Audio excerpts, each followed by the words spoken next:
Ce matin, je vais vous parler de la mort. Et de la mort qui a fait jaillir la vie. C'est le mystère biblique. Pour vivre, il faut mourir à soi-même. Alors, ce n'est pas littéralement, pour nous aujourd'hui, du moins, mais c'est mourir à nous-mêmes. Et là, ça se complique. Comment on fait pour mourir à nous-mêmes? Qu'est-ce que mourir à nous-mêmes? En tuant la chair. En tuant la chair. Donc on va mettre des... Tuer la chair, c'est un beau mot. Hein. Si les gens nous écoutent, ils ne connaissent pas le Seigneur, tuer la chair, on dit oui, ils vont se suicider. C'est pas ça. Noyer le vieil homme. Comment? Noyer le vieil homme. Oui, noyer le vieil homme. Ouais, mais noyer, c'est aussi... Donc, cette notion de mort intérieure. Vieille nature. Et l'apôtre Paul dira dans la lettre aux Galates, au chapitre 2, un verset que vous connaissez.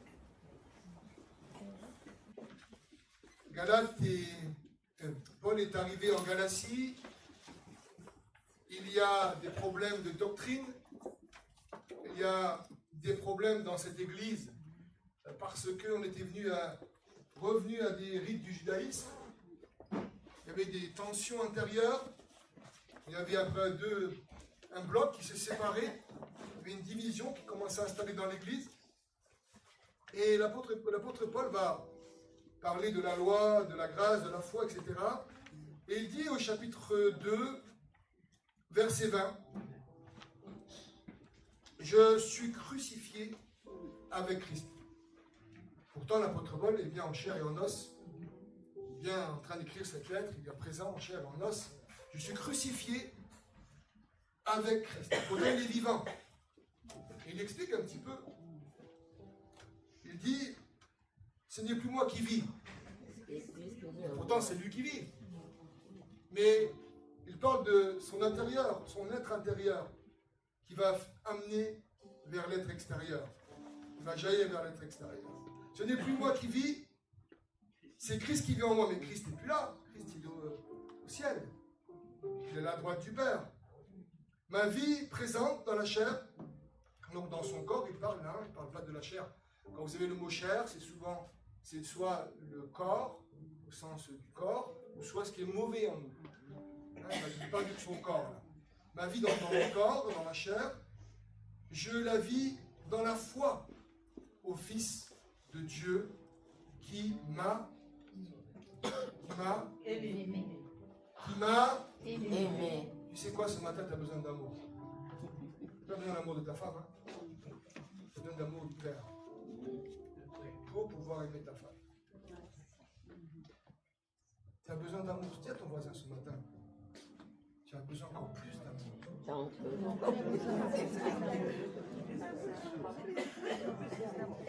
Et est-ce que Dieu t'aime? Amen. Est-ce que Dieu t'aime? Amen. Est-ce que le Père t'aime? Amen. Alors, pour le vivre, le renouveler, il faut que tu...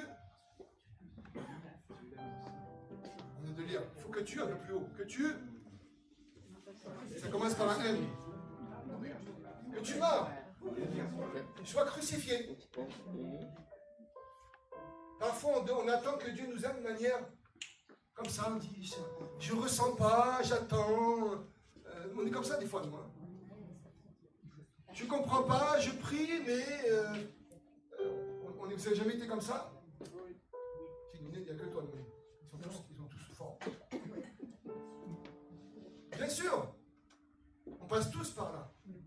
Mais là, pour que l'amour de Dieu puisse se manifester, il faut que je lui laisse la place. Parce que Dieu ne force pas les choses dans nos vies. Et l'apôtre Paul est en train de le dire. Donc il dit que c'est lui qui vit, qu'il vit dans la foi. Et je vous l'ai dit, on ne marche pas dans le ressenti. Parfois nos ressentis peuvent nous alerter, peuvent nous parler, mais ils peuvent nous induire en erreur. Et c'est la foi et on marche dans la parole de Dieu. La Bible, par la foi, dans la confiance au Fils de Dieu qui m'a aimé et s'est livré lui-même pour moi. Wow. On dit que Jésus nous a montré le chemin par excellence. Rappelez-vous, il y a quelques semaines, je vous ai dit, la croix n'a pas été à Gethsémani, elle n'a pas été à Golgotha, la croix s'est réalisée à Gethsémani. Quand Jésus était face au Père, il lui dit, si tu peux garder de moi cette coupe, et il lui dit, Père, pas ma volonté, mais ta volonté. La croix s'est réalisée là. Et après, il était prêt pour la croix. Et en fait, la vie sur terre se réalise dans la présence du Père. Et là, vous voyez la corrélation entre la mort à soi-même et l'amour du Père.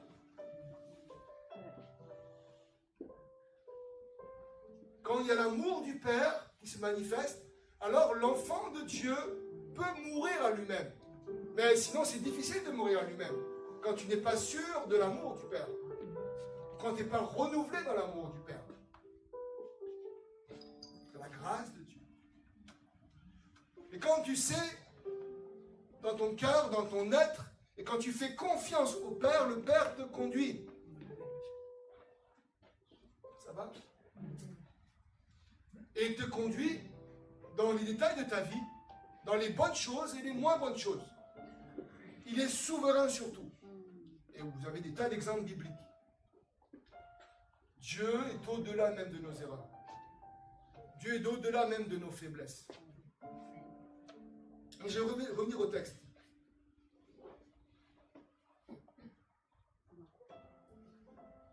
Je suis crucifié avec Christ. Ce n'est plus moi qui vis, c'est Christ qui vit en moi. Ma vie présente dans la chair, je la vis dans la foi au Fils de Dieu, qui m'a aimé et s'est livré lui-même pour moi.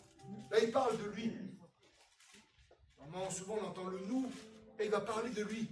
Il est en train de témoigner de ce qu'il vit, de ce qu'il a vécu, de ce qu'il vit avec Christ. Il meurt à lui-même. Pourquoi? Parce qu'il parlait avec des personnes qui avaient un arrière-plan juif également, et il dit qu'il était juif comme eux, et qu'il a suivi le Messie. Il a accepté le Messie, il marche avec le Messie. Et il libère la parole du Messie. Il libère la doctrine du Messie.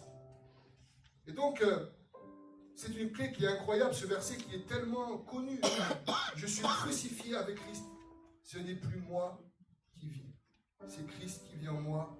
Ma vie présente dans la chair, je la vis dans la foi au Fils de Dieu qui m'a aimé.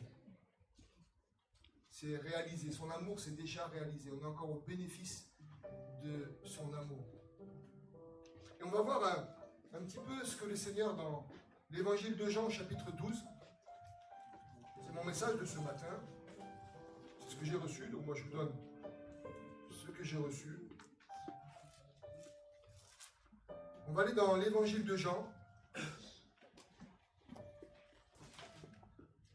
au chapitre 12, verset 20. Regardez avec moi. Donc vous avez compris que ce matin, on allait parler de la vie, mais pour la vie, il faut laisser la place au Seigneur dans notre relation intime avec lui. Jean chapitre 12, verset 20. À partir du verset 20. Il y avait quelques Grecs parmi les gens qui étaient montés pour adorer pendant la fête. Ils s'approchèrent de Philippe, de Bethsaïda en Galilée, et lui demandèrent, Seigneur, nous voudrions voir Jésus. Nous voudrions voir Jésus. Philippe alla le dire à André, et André et Philippe allèrent le dire à Jésus. Jésus leur répondit, l'heure est venue où le Fils de l'homme doit être glorifié. En vérité, je vous le dis, si le grain de blé ne tombe en terre et ne meurt, il reste seul, mais s'il meurt, il porte beaucoup de fruits. Alors le blé, sous l'égide, la couverture de notre paysan bien-aimé, ne dise pas de bêtises, blé, vous pouvez le stocker. Vous pouvez les stocker dans des lieux, les parquer, mais ils ne vont pas se multiplier. Pour qu'ils se multiplient, il faut que le blé tombe en terre et il faut que dans le sol, le sucre du sol va le faire mourir, va le faire naître à nouveau et il va pousser ensuite. Et ça, il va se multiplier. C'est ça, Daniel. Il faut qu'il meure en terre.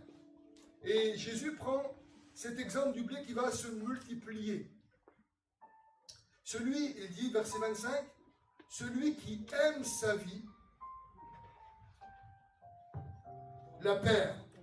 Et celui qui a de la haine pour sa vie, dans ce monde, la conservera pour la vie éternelle. Si quelqu'un peut éteindre son téléphone, s'il vous plaît. Merci. Verset 20. Tu prends le sac, tu le mets dehors, s'il te plaît. Marie-Josée, tu prends le sac, tu le mets au fond. Merci. Verset 26. Si quelqu'un me sert, qu'il me suive. Et là où je suis, là aussi sera mon serviteur. Si quelqu'un me sert, le Père l'honorera. Et vous avez remarqué que souvent la notion de la croix, de la mort, c'est vu comme quelque chose de religieux, souvent de lourd, de désagréable. Et c'est vrai que c'est désagréable, mais c'est... Et je reviens au tout début de ce qu'on a lu dans Galates, c'est l'amour qui va nous pousser vers le désir et la motivation, qui va nous amener à l'adoration. Et l'adoration va nous amener à la mort à nous-mêmes et va nous redonner la vie. Quand Jésus dit dans l'évangile de Jean aussi également, il dit qu'il donne sa vie pour ses brebis, pour qu'elles aient la vie comment? En abondance, au-delà du nécessaire. Et en fin de compte, c'est l'inverse des principes humains. Les principes humains, qu'est-ce qu'on fait? On veut toujours plus.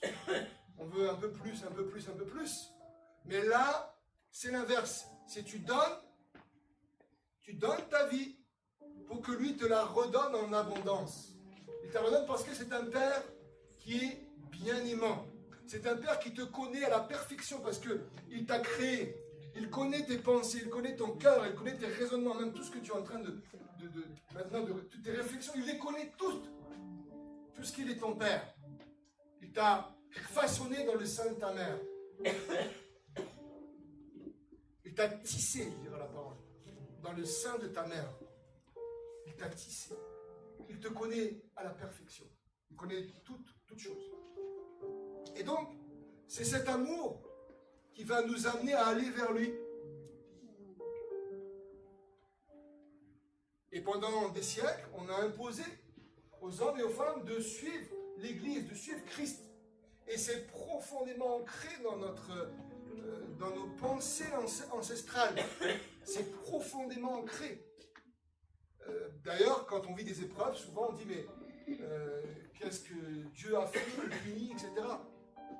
C'est les premiers réflexes qu'on a. Alors que Dieu est amour, il veut le meilleur pour ses enfants. Dieu veut le meilleur pour toi. Et la bonne nouvelle ce matin, c'est que c'est toi qui as la clé. C'est toi qui as la clé de la vie en abondance. C'est toi qui as la clé de comment tu vas te laisser aimer par Dieu, comment tu vas capituler devant sa parole, devant son amour, pour pouvoir te laisser amener dans sa gloire et mourir. Pour qu'il crée une nouvelle créature. On est en cheminement de la nouvelle créature. C'est un continu. Une nouvelle personne. Un nouveau Roland. En continu. Transformation de gloire en gloire. Et pour cela, nous devons nous humilier devant Dieu. Lui laisser la première place. Pas ma volonté, mais ta volonté. C'est le siècle de la fatigue. Vous avez remarqué? C'est le siècle de la fatigue, des burn-out. C'est le siècle de la dépression. C'est impressionnant ce qu'il y a autour de nous. Les gens sont fatigués. Même parfois, nous sommes fatigués. Et nous avons la solution. Le Seigneur a ouvert son robinet d'amour à Golgotha. Il a dit qu'il a donné son Fils afin que quiconque croit ne périsse point, mais ait la vie. La vie qui ne s'arrête pas. Nous avons la solution aux problèmes de ce monde. Parfois, nous voyons l'Église, nous nous regardons, on dit « Oh, on est 1%, 2% dans notre nation. » Mais c'est nous qui avons les solutions. Avec humilité. C'est nous qui avons la solution avec la parole de Dieu. Vous êtes là? C'est toi qui as la solution pour ta vie. Et qu'est-ce qu'on fait? On se dit, si j'avais plus d'argent, ça serait mieux. Si j'avais fait tel choix, ça serait mieux. Si j'avais... Bon, je ne dis pas tout. Si. Mais Dieu dit pas ça. Il dit qu'il t'aime. Il te dit, viens à moi, abandonne-toi, arrête de résister. Parce que nos blessures, nos fonctionnements, où on veut réussir par nos propres forces, bloquent ce que Dieu veut faire dans nos vies. Et je crois qu'aujourd'hui, on est vraiment dedans. On est vraiment dedans. On est vraiment dedans. On est dans l'émotionnel, l'affect, le visible. Et tout cela doit être transformé par l'écoute de la parole de Dieu, par la foi que nous avons dans notre Dieu. Il nous aime. Imagine-toi, demain, tu es en prison. Tu n'as rien fait. Demain, on te prend, on te met en prison, tu n'as absolument rien fait. Tu es innocent, innocente. Comment vas-tu transformer la prison? Comment vas-tu transformer la cellule? Quels vont être tes raisonnements? Quelles vont être tes questions? Est-ce que tu vas te mettre en colère contre Dieu? Est-ce que tu vas te mettre en colère contre des hommes qui ont dit des mensonges sur toi? Est-ce que tu vas capituler devant la présence de Dieu et commencer à servir Dieu comme Joseph en Égypte? Joseph avait reçu cette vision, il avait reçu cette prophétie et il s'était attaché à cette parole qu'il avait reçue quand il était jeune. Et nous, aujourd'hui, nous avons la parole de Dieu, le témoignage du Fils de Dieu en nous et là dans les Écritures. Et c'est notre vision suprême, c'est la vie éternelle. Et avant cette vie éternelle, nous avons une vie à vivre ici-bas. Nous avons un ministère, un service à accomplir. Et le service, c'est de refléter sa gloire. Quand Dieu va appeler Israël, je vous l'ai dit il n'y a pas longtemps, quand Dieu va appeler le peuple d'Israël dans le Deutéronome, il va le choisir. Pourquoi? Comment? Sur quels critères? L'amour. Il choisit son peuple par amour. Il n'a pas choisi le peuple d'Israël dans la Bible parce qu'il était au-dessus des autres peuples. Il l'a choisi uniquement par amour pour que ce peuple qui adore le Dieu Yahvé, le Dieu unique, soit comme un phare dans les ténèbres pour que les autres peuples polythéistes qui a prié plusieurs dieux, adoré des idoles, etc., puissent se tourner vers le Dieu vivant et vrai. C'était la mission. Et on voit dans l'Épître aux Romains qu'ils ont échoué. Ils se sont fait la guerre, ils sont divisés en deux royaumes, ils se sont enorgueillis du fait qu'ils étaient le peuple élu, et ils ont été enlevés de l'olivier. Ils reviendront à nouveau sur l'olivier franc. Ils ont été enlevés, et nous, les païens, nous avons été greffés sur l'olive.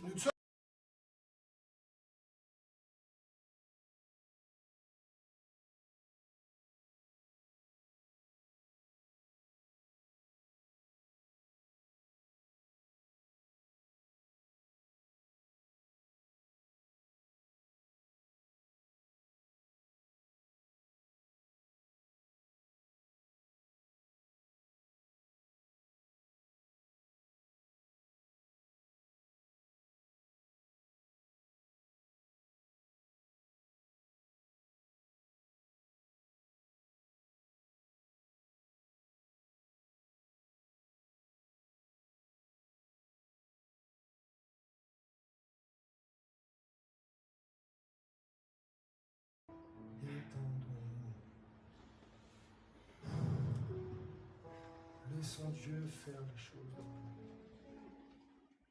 Dieu attend que tu lui laisses ta place. Le jour où j'ai compris ça, ça fait drôle, hein?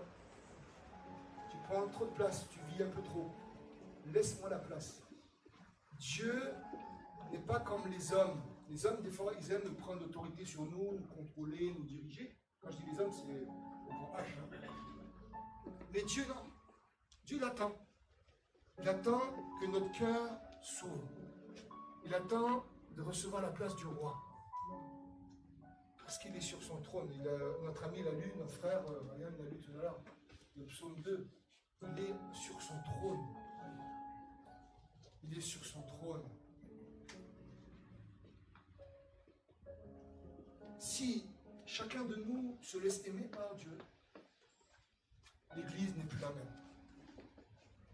L'Église ne sera plus jamais la même. Si chacun de nous se laisse renouveler dans l'amour de Dieu, par la foi, nous ne serons plus jamais les mêmes. Notre vie ne sera plus la même. Nos visions vont être impactées. Tout ce que je vous dis là, je l'ai reçu il y a longtemps. Quand je me suis converti, Dieu m'a parlé puissamment. Il m'a parlé de l'amour. Vous savez, quand je me suis converti il y a longtemps, avant 2000, un peu avant 2000, ça chiffre maintenant, j'ai parlé d'amour à l'église, j'étais en feu, j'ai dit, il faut que l'église s'aime, c'est par l'amour qu'on aura les uns envers les autres que l'on verra. Et on me disait, oh frère, calme-toi, on s'aime déjà.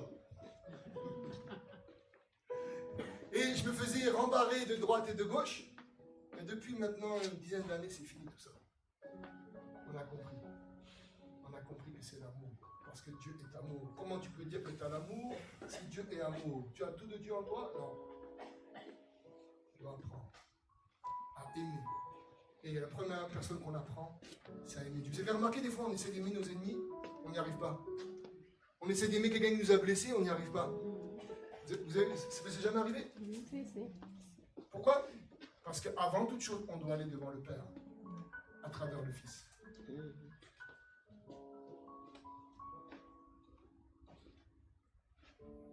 Si quelqu'un me sert, qu'il me suive. Matthieu chapitre 16, on va reprendre un peu la même chose. Matthieu chapitre 16, je ne vais pas être long ce matin, je vous encourage. On va prendre un temps après d'intercession, de prière, devant la face. On va laisser vraiment la place à Dieu dans nos cœurs. On va la renouveler. Une place d'adoration. Matthieu chapitre 16, verset 13. Jésus, arrivé sur le territoire de Césarée de Philippe, posa cette question à ses disciples.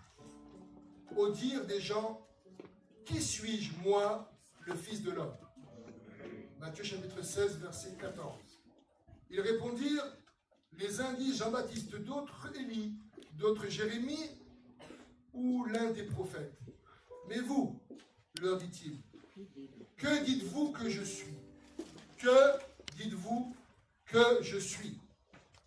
Simon-Pierre répondit, tu es le Christ. Alléluia. Le oint, ça veut dire le oint, celui que Dieu a oint. Tu es le oint, le Christ, le Fils du Dieu vivant. Jésus reprit la parole et lui dit, tu es heureux, Simon, fils de Jonas, car ce ne sont pas la chair et le sang qui t'ont révélé cela, mais mon Père qui est aux cieux, dans les cieux. Verset 18.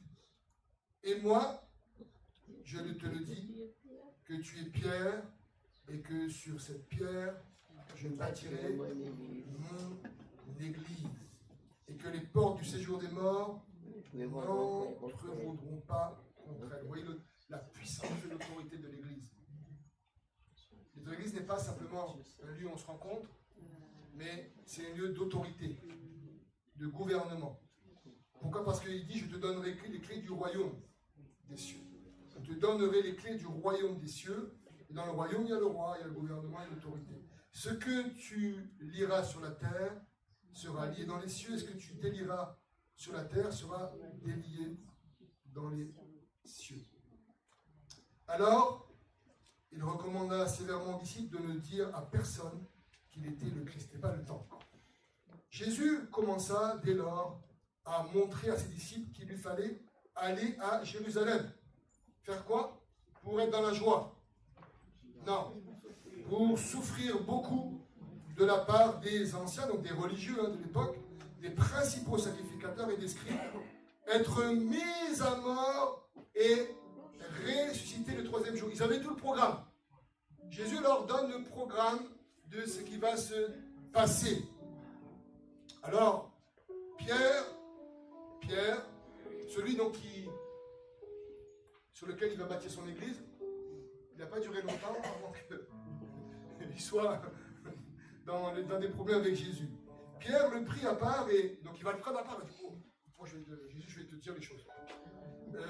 Pierre le prit à part et se mit à lui faire des reproches en disant, à Dieu ne plaise, Seigneur, cela ne t'arrivera pas. Mais Jésus se retourna et dit à Pierre, qu'est-ce qu'il dit à Pierre? Arrière de moi, Satan. Est-ce que Pierre est satanique? Non. Mais car tu es pour moi un scandale, tes pensées ne sont pas celles de Dieu, mais celles des hommes. Alors Jésus va parler maintenant à ses disciples et il va leur dire en 3 points, 3 choses. Si quelqu'un veut venir après moi, donc si quelqu'un veut être mon disciple, si quelqu'un veut marcher avec moi, si quelqu'un veut cheminer avec le Fils de l'homme, avec le Fils de Dieu, avec le Roi des rois, si quelqu'un veut faire cela, il va avoir 3 choses à faire. Première chose, qu'il renonce à lui-même. Et là, on retrouve ce que l'apôtre Paul dit dans Galates. Paul il dit, je suis crucifié. Des fois, je parle à mon époux, je dis, chérie, si je n'étais pas à Lyon, je sais où on serait. Non, je ne dis pas, parce que je suis enregistré. Je ne serais pas là, je serais quelque part là-bas. Et vous le savez, ceux qui me connaissent. Je ne serais pas là. Mais je ne suis pas venu sur la terre pour faire ma volonté. Mon épouse, pareil. Elle n'est pas venue pour faire sa volonté. Nous sommes venus pour faire sa volonté. Ça veut dire que là où il me place, là où il nous place, là où il te place, c'est pour ça que c'est important de demander au Seigneur dans l'introspection si notre lieu où nous sommes est le bon lieu dans tous les domaines de notre vie, sauf le mariage. Le mariage, c'est pas possible. Pas contre le mariage. Mais tout le reste, on peut questionner Dieu, l'écouter, dialoguer avec lui. Lui est là pour nous conduire. Est-ce que je dois partir sur les îles? Est-ce que je dois rester? Il aime quand on le questionne. Il aime quand on écoute son point de vue. Il aime quand on lui parle. Est-ce que je dois aller vivre à la campagne toute l'année? Etc., etc., etc. Vous suivez? Il aime, il prend plaisir. Est-ce que dans ma communauté, tu m'appelles à rester dans ma communauté? On écoute Dieu. Qu'est-ce que tu veux que je fasse dans mon travail? Est-ce que mon travail, je suis à la bonne place? Est-ce que tu veux me dire certaines choses sur mon travail? Pareil pour tout. Et c'est un plaisir pour nous de se mettre à l'écoute de notre Père, parce qu'on ne vit plus pour nous. On vit pour lui. Ça va? Il y a des choses dans le ministère, j'ai dit jamais je ferai. Et j'arrête de dire ça. Parce qu'il m'a amené dans des lieux, je dis jamais je vais collaborer avec ce réseau. Et Dieu m'a envoyé, alors il y a longtemps, c'est pas notre réseau à nous, si on m'écoute du réseau, c'est un autre réseau. Et Dieu m'a envoyé là-bas, alors que j'avais dit jamais. Et là le Seigneur m'a dit, tu vas apprendre des choses. Tu as mon école là. Il me parlait, il me disait, tu vas rester quelque temps là, mais tu ne sais pas ta place définitive. Tu vas apprendre des choses. Quand j'ai commencé le ministère, ça m'a donné une parole forte. Il m'a dit, tu vas partir en mission. Et je ne savais pas où. Pendant des années, mais tu vas partir en mission quelques années. Et quand tu reviendras, les clés de la mission, les clés que tu vas apprendre en mission, te serviront pour ton pays. Je ne comprenais pas. Et quand je suis parti en mission, je suis arrivé, donc j'ai découvert plein de choses, c'était merveilleux. Mais quand tu pars en mission, c'est ce que je disais à un autre missionnaire hier, quand tu pars en mission, c'est difficile. Tu dois enlever tes lunettes culturelles. Si tu regardes, et même quand tu viens de nos amis qui viennent d'Afrique ou d'autres pays, quand on est d'Afrique et vous regardez l'église, vous dites mais c'est bizarre cette église, il y a des choses qu'ils font, c'est bizarre. Il faut enlever tes lunettes culturelles pour l'église, mais également pour la vie de tous les jours. Il y a des choses que tu dois apprendre et que tu dois faire et des choses que tu ne dois pas faire. Et c'est pareil pour toutes les familles. Même quand on est ici, il y a des choses, on doit apprendre à se connaître. À connaître l'ADN de l'église. Et donc, ce qui me choquait quand j'étais au séminaire de théologie, c'est que quand quelqu'un part en mission, on demandait un bilan psychologique de la personne. Je dis, mais si elle a le Saint-Esprit, il n'y a pas besoin de bilan psychologique. Vous êtes là? Et donc, pour le ministère, je suis parti en mission. Et pendant 8 mois, j'ai dû enlever, ce qu'on appelle ça, donc la culturation. J'ai dû enlever mes lunettes culturelles. J'avais fait des cours de mission, de culture. Pendant 8 mois, j'étais un missionnaire pas du tout efficient. J'étais pas du tout. Il fallait que je comprenne. Et il y a des événements qui sont passés qui m'ont poussé à étudier la langue, l'histoire, mais surtout, chercher Dieu. Et le Seigneur m'a montré des choses. Il y a un moment où j'étais en difficulté et le Seigneur m'a montré, m'a dit, va voir la personne la plus rebelle de l'église. Prie et jeûne et va la voir ensuite en tête à tête. Et j'ai fait ce que le Seigneur m'a dit. Ce qui était impressionnant, c'est qu'après ma rencontre avec elle, après avoir obéi, je suis rentré vraiment dans la mission. J'ai appris des tas de clés. Des tas de clés. Je ne pourrais pas expliquer tout ici. Qui m'ont permis, quand je suis arrivé en France, de comprendre des choses en France et de vivre les choses comme Dieu voulait. Quand je suis rentré en France, je croyais que j'allais rentrer dans mon pays, j'allais être vraiment heureux. Et même, vous savez quoi? J'ai pleuré 1 an. 1 an. J'ai dit ça à un frère que j'ai vu hier, quand je suis rentré, qui m'a accueilli dans le sud-ouest. Il ne savait pas. J'ai dit, j'ai pleuré 1 an. Personne ne savait que je pleurais, que ma femme. J'ai pleuré 1 an. Parce que je devais reprendre des choses de ma culture que je ne voulais pas reprendre. J'ai lutté contre ça. Et je devais me protéger. C'est la vie. C'est la vie. La vie, la souffrance fait partie de notre vie ici-bas. Mais ce n'est pas une fin en soi. La souffrance nous amène à Dieu. Le grain de blé, il tombe, il meurt pour pousser, pour faire jaillir le blé. Faire jaillir la multiplication. La souffrance, nos épreuves, nos fardeaux, nos difficultés, et ça c'est important ce que je dis là, doit être pour la gloire de Dieu. Parce que c'est plus nous qui vivons. C'est lui qui vit en nous. Et quand on arrive dans cette humilité-là, on arrive avec un cœur de serviteur. On arrive avec un esprit de serviteur. C'est-à-dire, on ne vient pas pour s'imposer, on vient pour se mettre au service. Ça va? Quand je suis arrivé ici, j'ai pris un temps d'1 an d'observation dans cette communauté, il y a 8 ans. J'ai pris 1 an d'observation. Je ne suis pas arrivé, je dis voilà, j'arrive, je fais ça. Non, j'ai pris 1 an pour me discerner. Dieu m'avait déjà parlé sur plein de choses, mais j'ai pris 1 an. Pourquoi? Parce que je ne suis pas là pour m'imposer. Et la vision que j'ai reçue, je ne la donne même pas entière à l'église. Je laisse l'église mûrir. Je laisse l'église avancer. Étape par étape. Parce que je ne suis pas là pour faire ce que moi je vois. Je suis là pour prendre la communauté et l'amener vers Dieu. Sinon, je suis un homme qui fait son ministère.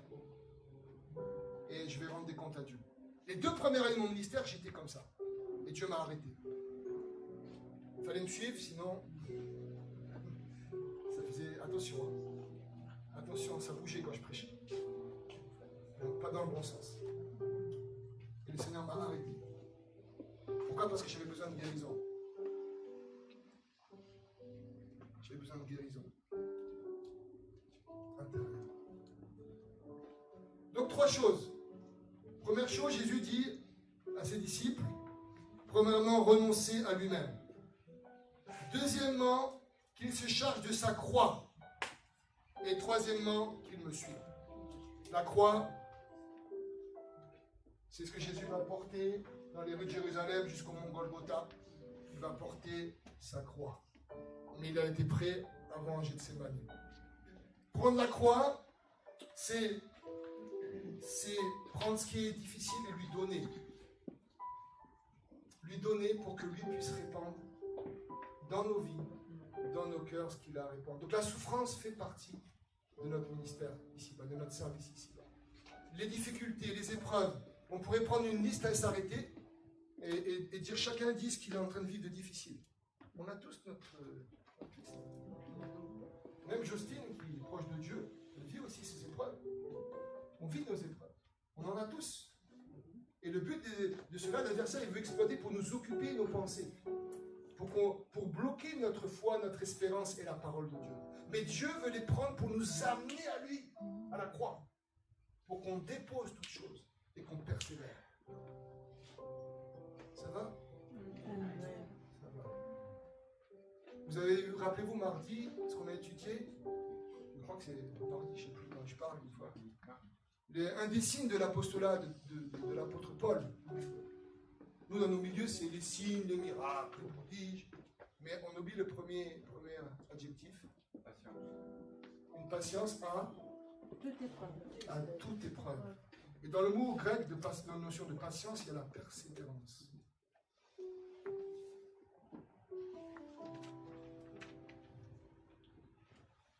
J'ai dit, quand j'étais jeune dans la foi, c'est des fois on est dans l'émotionnel quand on est jeune. On est comme un bébé, on est dans l'émotionnel. Et puis, j'étais pas très bien. Puis, je suis pas un homme qui me confie beaucoup. Je ne me confie pas beaucoup. C'est jamais été mon style. Puis, j'ai eu le bonheur de me confier à une sœur que je trouvais formidable dans mon église. Il y a longtemps, hein, je ne cherchez pas, vous ne connaissez pas la personne. Puis, je viens la voir, je dis, voilà, sœur, je ne suis pas très bien. Puis, je parle de mon problème. C'est pas trop j'ai du mal à m'exprimer à une personne. Et je lui dis, voilà, elle me regarde, me dit, alors, t'as pas la foi, hein? Elle m'a tellement piqué, elle m'a vexé en fait. Elle m'a vexé, j'ai rien dit, et elle m'a réveillé. Elle m'a reboosté. Et j'ai dit, en fait, c'est quand on me pique que je suis fort. Quand on me pique, quand on m'attaque, c'est là où je suis le plus fort. Alors, ne m'attaquez pas parce que vous êtes formidables tous. Ici, c'est pas là. Mais l'attaque nous amène, parce que nous sommes des soldats, nous sommes des guerriers de l'Éternel. Nous sommes des serviteurs de l'Éternel. Et nous répondons présent au combat. Nous répondons présent à la guerre. La guerre spirituelle, hein, je parle. Parce qu'on écoute, pas de pistolet et autres. On prend des armes de l'amour, hein, etc. Et d'autres armes aussi, la prière, la parole de Dieu, la proclamation. Mais l'adversité doit nous ramener au Père. Si ce n'est pas le cas, c'est qu'il y a des choses à régler avec l'amour du Père. Vous êtes là? Amen. Dieu est ton Père. Dieu est notre Père. Et il a nos vies dans ses mains. Si on nous met en prison dans notre foi, notre cellule doit être comme avec Paul et Silas. Une maison de louange, une maison d'adoration, un hôtel d'adoration dans la prison. Elle ne doit pas être un hôtel de dépression ou d'abattement. Ça va? C'est nous qui avons... Je termine mon message, juste pour la fin. Quiconque, verset 25, en effet voudra sauver sa vie, la perdra. Mais quiconque perdra sa vie, à cause de moi la retrouvera. Verset 26, et que servira-t-il à un homme de gagner le monde entier s'il perd son âme? Ou que donnera un homme en échange de son âme? Car le Fils de l'homme va venir, écoutez bien, verset 27, car le Fils de l'homme va venir dans sa gloire avec ses anges, et alors il rendra à chacun selon sa manière d'agir. Verset 28. Regardez avec moi le verset 28, s'il vous plaît. En vérité, je vous le dis, quelques quelques-unes de ceux qui se tiennent ici ne goûteront point la mort, qui n'aient vu le Fils de l'homme venir dans son règne. Venir dans son venir dans son. Est-ce que vous comprenez ce qu'on est en train de dire là? C'est-à-dire que c'est le même mot que royaume. Basilia. Son royaume vienne. C'est-à-dire que Jésus, le Seigneur est en train de dire qu'il va monter à la croix. Il va être crucifié. Il va mourir. Il a dit le programme.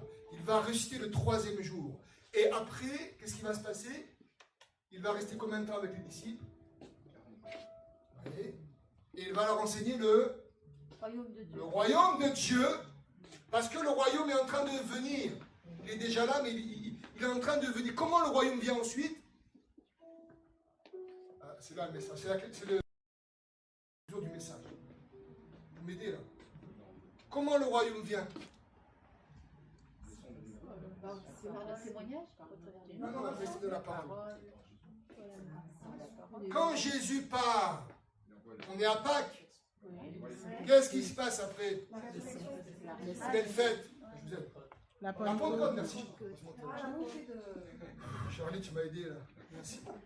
La Pentecôte, l'effusion de l'Esprit Saint que le prophète Joël a annoncé.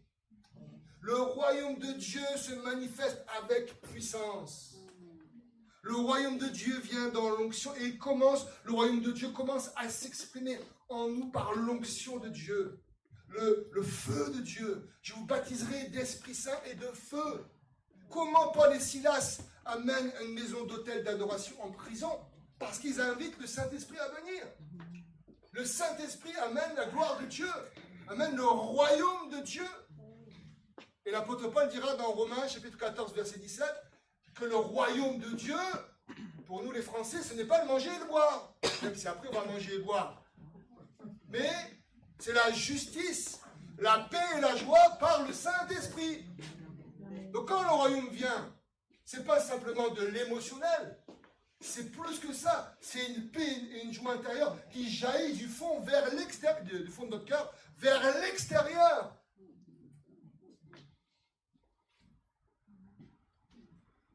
Je vous ai dit il y a quelques semaines, je vais vous dire une méditation que j'ai.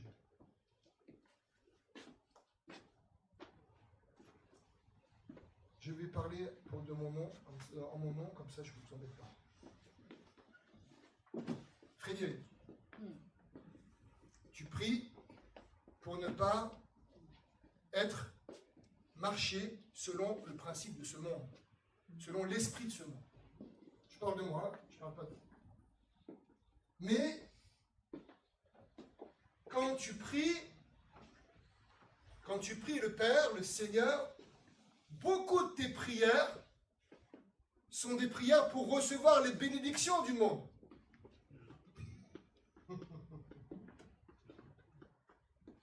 Je suis dans mon montage, excusez-moi, je vole, je pars, je m'envole. Faites-moi grâce. Beaucoup de mes prières sont des prières pour recevoir les bénédictions du monde.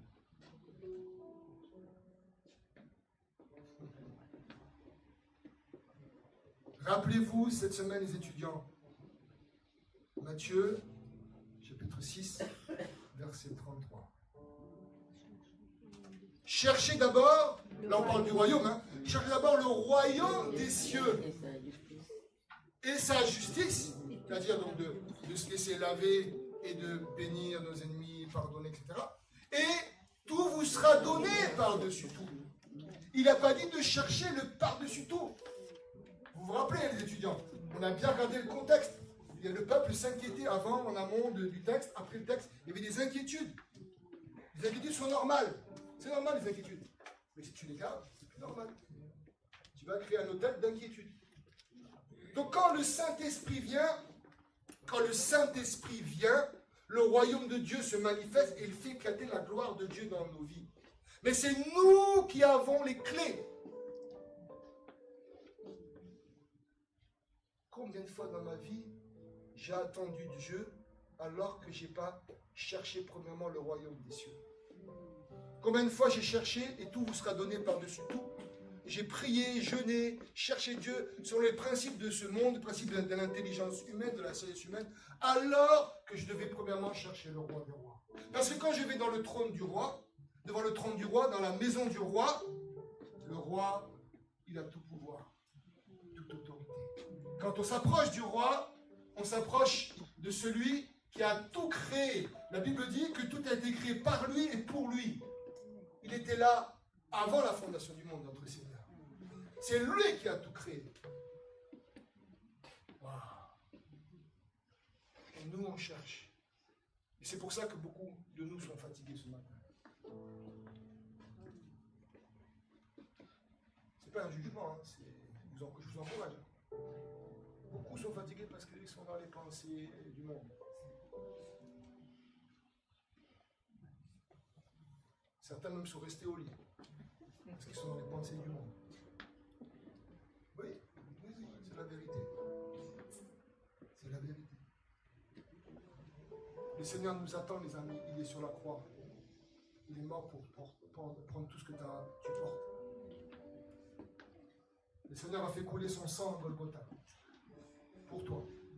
Pour nous. Pour que cette église que nous sommes soit réveillée.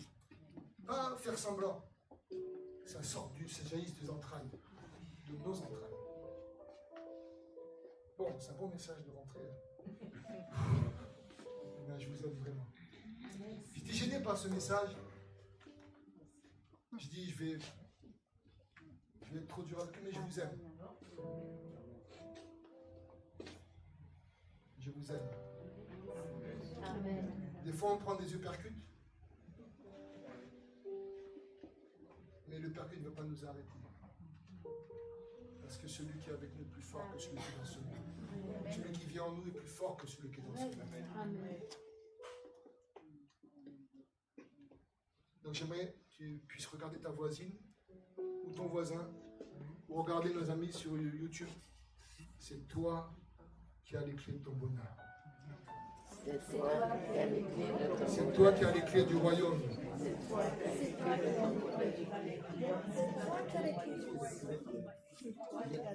Je termine mon message. Je vous rappelle la parole que j'ai répétée au tout début, la parole que j'ai reçue.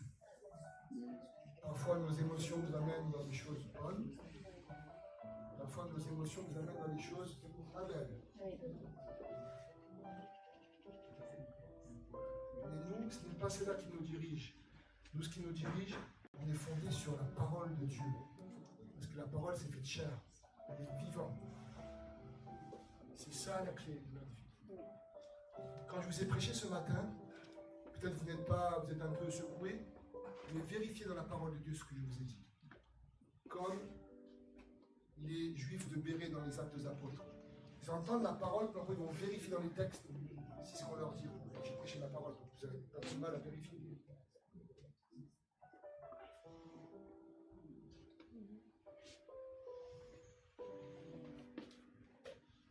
N'oubliez jamais, je vous dis ça, n'ayez pas peur quand je vous parle, n'ayez pas peur, que notre adversaire séduira même des élus.